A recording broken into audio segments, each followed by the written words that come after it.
A very warm good evening to all the dear students and welcome back to the class for entrepreneurship development. Till now we have seen that what are the essential elements in case of conceptual model of entrepreneurship. Whenever we are talking about the conceptual framework, this is a concept which was given out by Mr. Keo, and he has focused on the following three factors. First of all, it is the person, that is the entrepreneur himself. So whenever the entrepreneur himself is doing, that is very, very essential, and that is always the key to the success or the failure of an enterprise. Next, that we see is the task. Task means the work or the objective towards which the entrepreneur is working. Again, that is very important because unless and until you have a particular task, which can take your enterprise forward, then that would be a waste of time. For example, when we're talking about the Oyo chain hotels, in that particular case, Mr. Ritesh Agarwal, he is the person who is taking care of the entire venture and who has thought of this particular idea.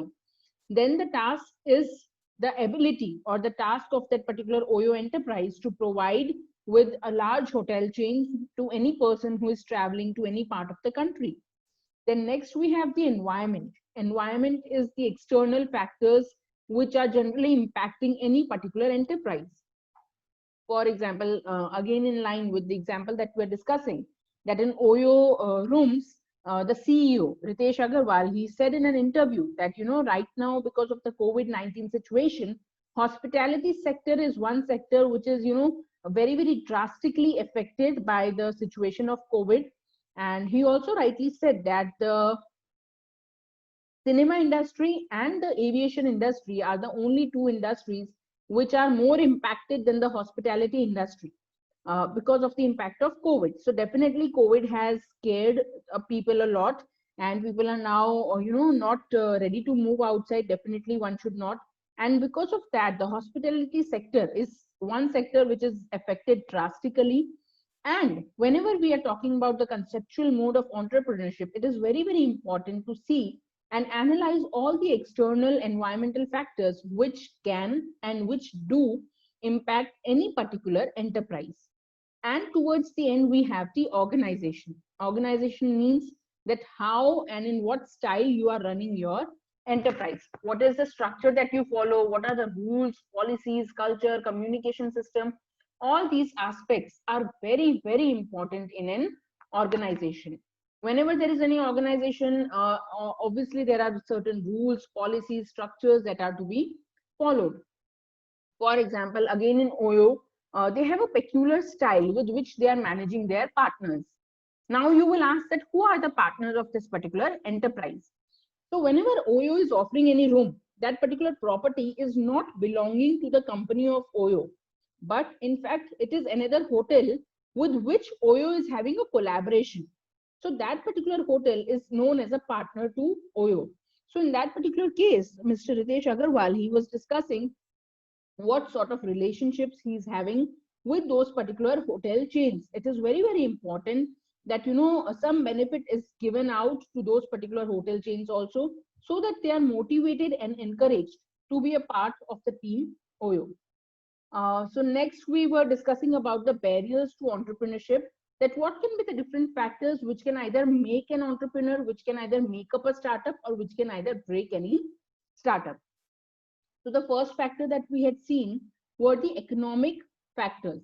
In case of economic factors, we had analyzed various factors like capital, that unless and until you do not have the required money, it is impossible to start or to run any particular enterprise.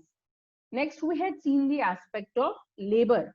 Again, labor plays a very, very important role, because unless and until you have the required labor, it is not possible, because there will be no one who will be ready to work in your organization.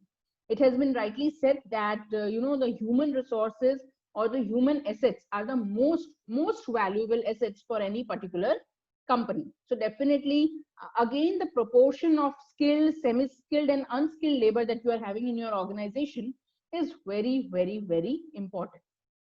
Third aspect we have is of raw materials. Like I had said that acquisition of raw materials is not always very, very easy.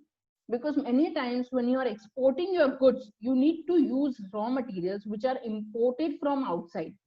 And whenever you are importing raw materials from outside, in that particular case, there are a lot of issues that might crop up. The issues can be legal issues, custom duties issues, or obtaining permission from the government. So all those cases are very, very important. Again, suppose, if the terms of your country are not good with the terms of that particular country, again, it will be your business which will be impacted. For example, suppose if you're importing raw materials from China, but currently India is on a mission of boycott China because of the entire COVID situation and the India-China border situation. So in that particular case, it will become a major issue for you to obtain the raw materials from the other country. The next point and the last point we have in this one is of the market. Market means the place where you are going to sell your produce.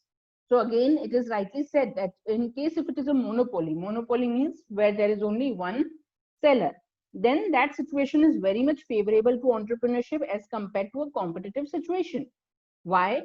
Now it's very easy. In case of a monopoly, there is just one person who is selling the goods and there is no competition. So definitely you can charge the prices as per your own wish. You can sell the products as per your own wish, and there will be no competition in that particular market. But whenever there is any monopoly, it is strictly regulated by the government, wherein you cannot increase or decrease the prices as per your wish, because in case if that particular product is not being made available to the local people, it can create a huge problem in the economy. For example, we all know that railways, in case of railways, there is a monopoly of the government. Now imagine that since they have a monopoly, they start charging exorbitant amounts for the tickets for traveling from one destination to another.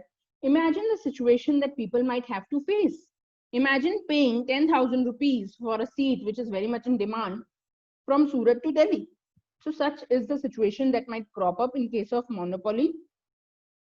But definitely when you are an entrepreneur, you should start opening up your venture in a place or at a market where the competition is less.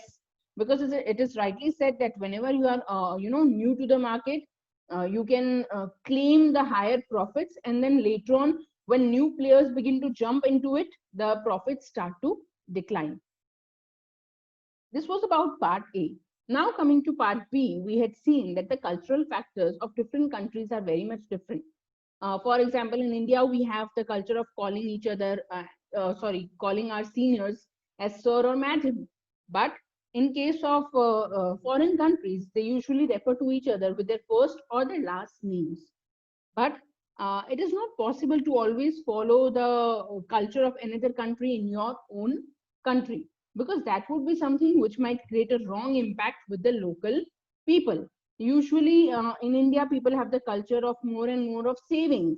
But in Western countries, they mostly have the culture of enjoying their life, living life to the fullest at the present and not worrying about the future. So again, whenever you are opening up your enterprise is in any particular location, it is very, very important to see whether how the cultural factors are. For example, in India, if or in any country, if you find someone sleeping, that person will be scolded. But in Japan, if any person is found sleeping, it is appreciated. And it is assumed that he would have worked so hard that he got tired and he fell asleep. So such are the various differences. And whenever you are starting your own enterprise, you need to see that the culture of your organization is such that people are attracted towards your organization. For example, I was before coming to Surat, I was working at JP Morgan Chase and Company in Mumbai. Now you all must be knowing that to which country does this company belong? It belongs to the country of USA, United States of America. Now they have a very open culture.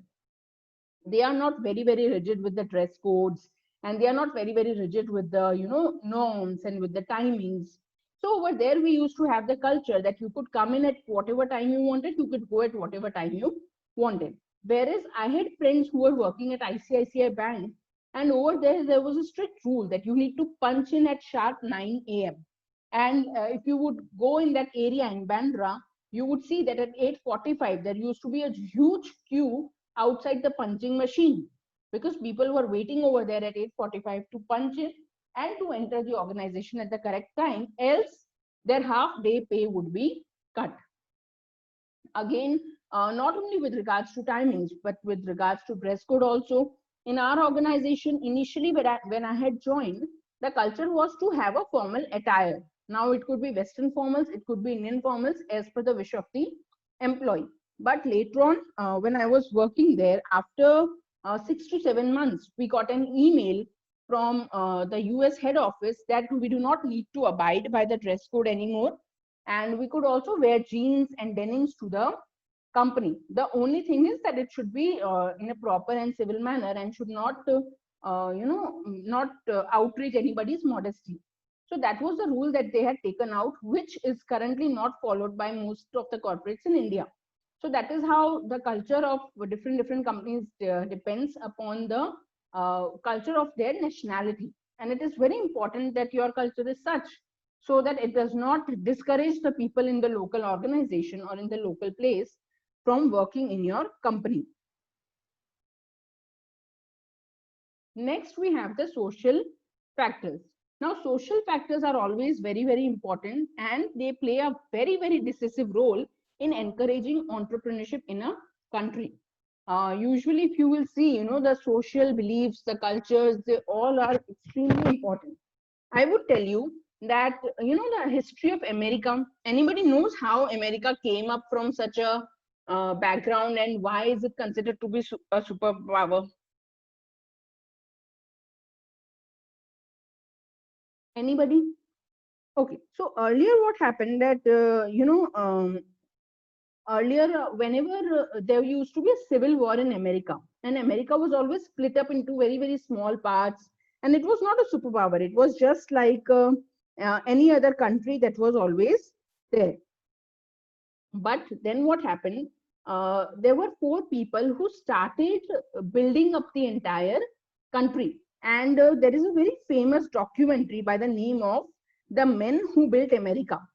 Has any one of you seen it?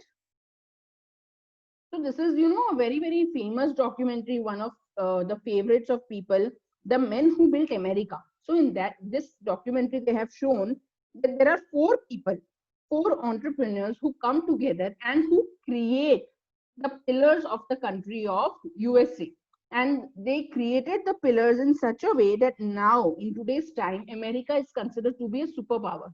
So just like it is said that, Rome was not built in a day, even the America was not declared as a superpower in just one day. It took a lot of efforts of a lot of different people to create this particular country.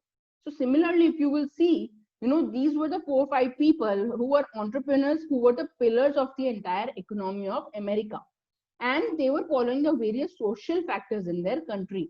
They turned the civil war upside down and they introduced something new into the market, because of which the face of the entire country has changed. I'm not sure about all of the names, but JP Morgan and Henry Ford were the two names out of those 4 or 5 names which have been featured in the documentary of The Men Who Built America. So please do watch it. Definitely, it is available online, and you will get to learn a lot from that documentary. Now, coming to the different factors. So first, we have customs and traditions. Whenever you are, there in any organization, definitely if you have started any enterprise, the customs and traditions of any particular country will play a very important role. But at the same time, they should not dictate your decision making. Whatever customs or traditions are there, they play a dominant role in taking your decisions. Or if they start deciding as to how your decisions will be declared, then in that particular case, it can create a huge issue in your entrepreneurship. And usually, whenever you are taking any decision, suppose you are coming from a very conservative family and you are now the CEO of a company in America. But in such a case, if suppose you start letting your customs dictate your decision, or your traditions dictate your decisions, it will be very difficult. So you need to make sure that you are keeping the culture, or you're keeping the ideology of that particular country or of those particular people in mind. It is not all, it is true that a person should always abide by his past and should respect his customs and traditions. But at the same time, the decisions should not be guided by those particular customs. The second point that we have is of rationality of the society. Okay, a society is said to be rational when decisions regarding resource utilization are based on facts and critical scientific standards. Definitely, whenever there is any society, if you are starting or if you are running your enterprise in a society, there will be various decisions that you will be taking.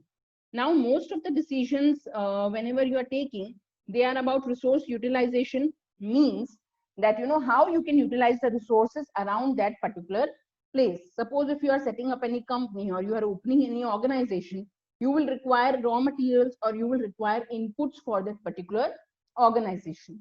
So various decisions have to be taken regarding the resources that you will be using and its utilization. But at the same time, the resources should not be used or the resources should not be taken up in an unscientific or in a bad manner, so that it creates problems for the local people living in that area. Whatever resources you are utilizing, they should be based totally on facts and on critical scientific standards. So that is a very, very important point to be considered. Now, third point we have of social system. Please just go through it once and then we'll discuss it.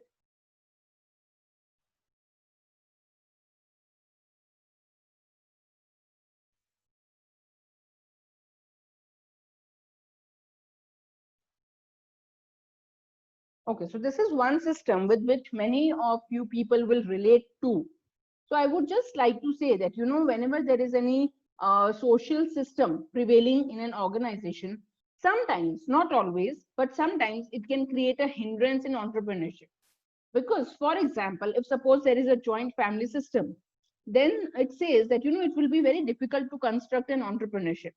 Because what happens in a joint family, that whatever any person is earning, it goes to a common pool, and out of that common pool, the results or the money is divided equally to all the members of the family. So now what happens if suppose person A is bringing in huge amount of money because of his extra hard work and because of his efforts in his new startup, and there are the members B, C, and D who are not working much and they are just bringing a very, very small amount. And but towards the end, what is happening? The entire money is getting divided amongst four of them, A, B, C, and D, equally. So that would be a situation in which, you know, person A would not feel good about it, because it is his hard work, his efforts, which is bringing the fruits of the labor. But in this case, he is supposed to and he is expected to share his entire wealth with all the other members of the family. So it is very, very important to see that how your social system is. Whereas on the other hand, if you see, there might be a case where in case of a joint family, your business is very, very successful. Because in that particular case, if you are running any business and even your family members contribute to running your enterprise, it can create a very good impression in your mind as well as in the minds of the customers. Because in that case, you will have to rely less on the external staff and you can get in-house support from your own family members. So even there will be less chances of any cheating and less chances of any wrong happening in the business. And the fourth point that we have is of social setup. Okay, so many times, the country or the culture in any country or the social setup of any country is such that it is not supportive to entrepreneurship. Okay, because there are some societies, you know, which give education, research, and training very, very, very little importance. And so in such case, such societies cannot expect entrepreneur to emerge and take up new ventures. For example, if you will see, there are countries like US and Israel, which are the budding hotspots for the budding entrepreneurs.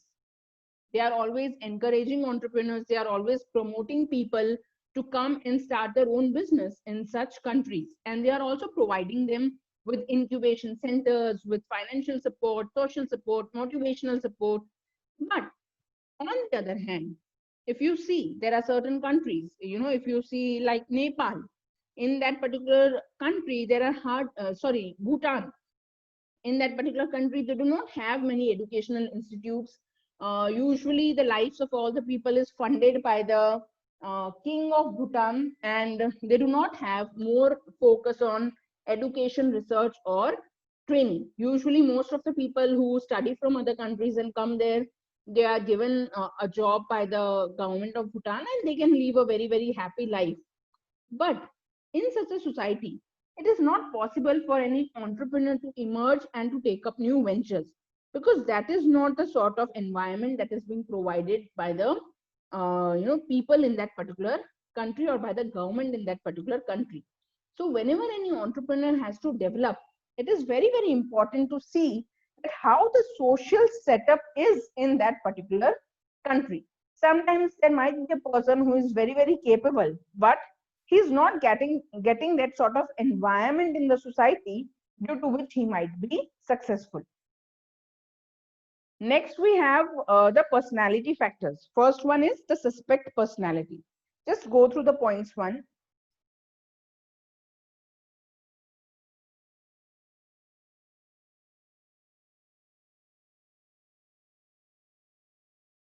Now, the first one, it states suspect personality. Many times, it so happens that in the less developed countries, the entrepreneur is looked upon with suspicion. Means people are not having a very, very good image about any person who is declaring himself to be an entrepreneur. Now, why so? Because they think that he might be using our resources in a bad manner.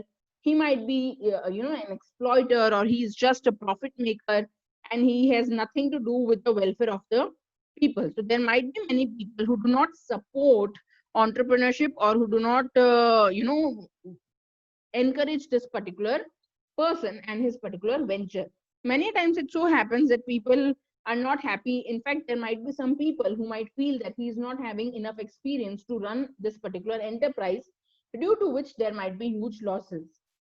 That is how you will see that, when there is an entrepreneur who is going to a bank to obtain a loan, it is very, very difficult even for the bank people to understand him completely and to lend him the money. That is why you will see that not many banks are lending money to entrepreneurs unless and until they are providing with a good collateral. In such a case, mostly the entrepreneurs, they go to the venture capitalists to obtain the capital. And that is how, many times people feel that there are very high chances that an entrepreneur will be unsuccessful, or he will be a failure. And there is a saying that mostly most of the entrepreneurs, they give up very easily. It is very, very lightly said that, if you keep going, there is always light at the end of the tunnel. So this fundamental is something which entrepreneurs are not always able to hold up to, and that is why they give in very easily, because of which the society does not trust entrepreneurs a lot. Next, we have emergence of planning. Now, what happens that many times, especially in the developed countries, or even in the underdeveloped or developing countries, there are many people who favor direct state activity. Means they favor the activities which are promoted and given by the government, rather than rather than trusting the private entrepreneurs, because they are always, suspectful of their activities.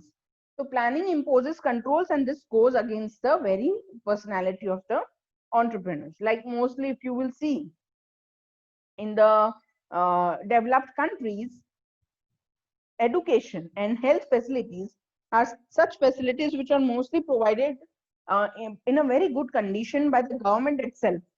So in case there is an entrepreneur or a private person who is trying to open his startup regarding such facilities, it will be very difficult for him to gain the trust of the people and to obtain customers. Why? Because in such cases, the government is doing a good job, and the people would focus and trust more on the government rather than a private entrepreneur who is starting to open his own venture regarding this particular field. Next, we have the psychological factors. Just go through it once.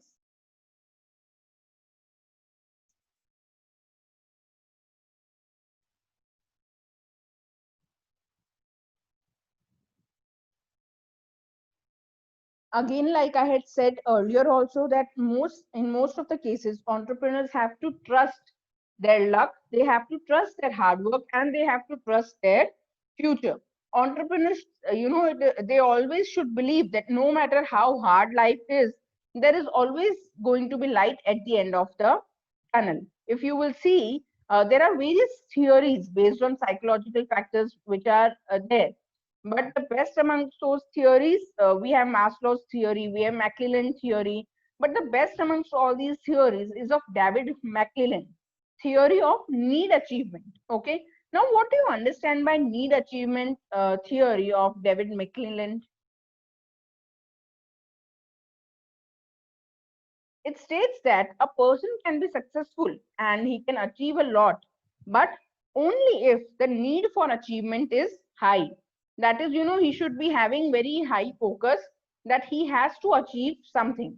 Similarly, in case of entrepreneurship also, if you have the faith, if you have the trust factor, and if you have it in you that you need to achieve more and you need to prove what you have started, then and then only it will be possible for you to achieve success.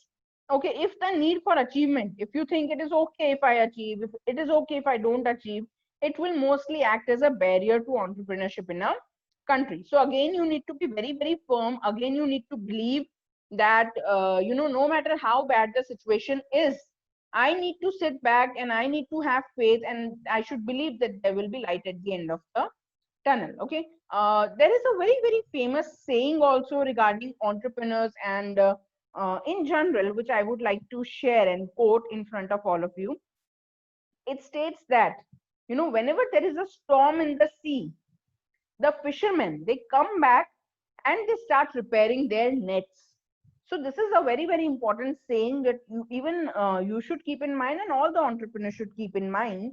And it is that, whenever there are storms going on in the sea. For example, currently, if you will see, there is a situation of COVID-19 in the world, in the entire globe, due to which there is a global downfall. There are many people losing their jobs. There are people moving towards poverty, and the situation is really, really bad in the economy. The growth rates are going down. There are businesses which are getting shut down.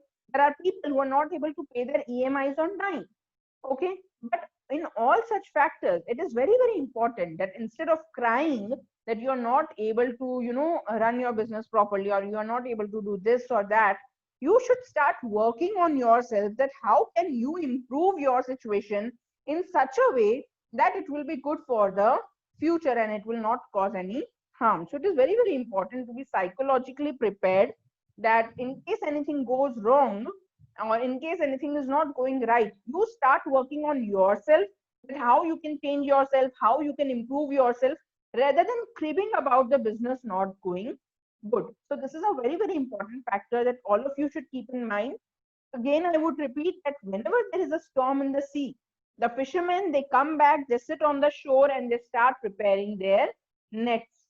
Okay, so please, whenever there is any problem in life, whenever things are not going according to you, or for the entrepreneur, they should come back, sit, repair their nets, instead of crying that things are not going the right way. And that is a very, very important quality, not to give up, which should be there in every entrepreneur.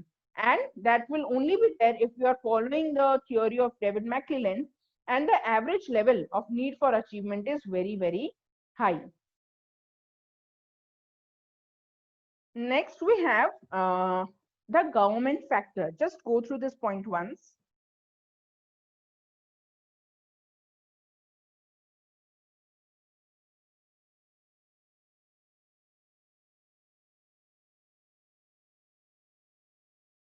So now in this case, you see that, the policy that the government introduces is very, very important for the entrepreneurship in any particular country. In a country like US and Israel, like I said, that they provide very basic facilities to the entrepreneurs. They give them good incentives, incubation centers, concessions, and they not only provide economic support to the entrepreneurs, but they also provide social and motivational support to the entrepreneur. But in case there is such government which lacks all of these, means a government which is not promoting entrepreneurship, which is not providing support, then it may become a barrier to entrepreneurship. So, whenever there is any government which is interested that the economic development should grow, then and then only they will focus on the development of entrepreneurship, else they will act, all these factors will act as a barrier. So it is very, very important to see and to make sure that the basic facilities provided by the government are adequate in such a way that they are providing good support to the people. Again, the government should be able to provide these facilities. For such facilities to be provided, they should be ready to shell out money. Means they should be ready to give economic support, and not only just economic support, but many times the entrepreneurs should be given guidance also, so that they are moving in the right direction. Whenever we are there in any phase of our lives, we always get direction from someone or the other. But an entrepreneur is the one who is totally new and who is in the middle of the sea with no help. So in such a case, if the government is able to provide them with help from the experts or help from any person related to that field who can guide them as to what they should do and how they should move towards the right direction, then I believe it can be a huge help for all the people who are working in that particular field. Many times, technical know-how support is also very, very important. There might be some person who is having excellent knowledge about any particular area, about any particular thing, but he's not having the support of technology and he's not able to access the wonders of technology on his own. So in such a case, if there is an incubation center which is provided by the government, it can be a huge help.